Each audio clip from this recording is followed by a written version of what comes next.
बिस्मिल्लाहिर्रहमानिर्रहीम। जब हुज्जाज Medina Munawwara की ज़ियारत के लिए तशरीफ़ लाते हैं तो तारीख़ी मस्जिद होने के एतबार से वो मस्जिद तुर्की का रुख भी करते हैं।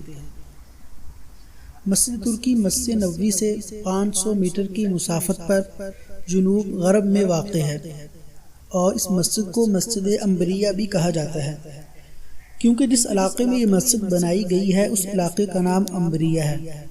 तो इस एतबार से इस मस्जिद को मस्जिद अंबरिया भी कहा जाता है।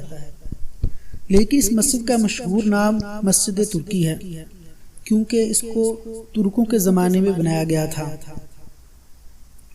और इसी के करीब कदीम रेलवे स्टेशन है जो हिजाज को दिमिश्क के साथ मिलाता था और इसे हुज्जाज की सहूलत के लिए, उनकी आसानी के लिए तामीर किया गया था।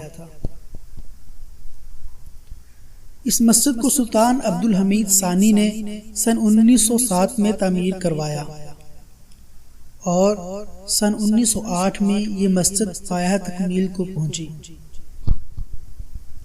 इस मस्जिद की खासियत ये है कि इसे तर्ज़े उस्मानी पर तामीर किया गया है और इसके अंदरूनी हिस्से में उस्मानी तर्ज पर बनाए गए फूलों के नक्श हैं।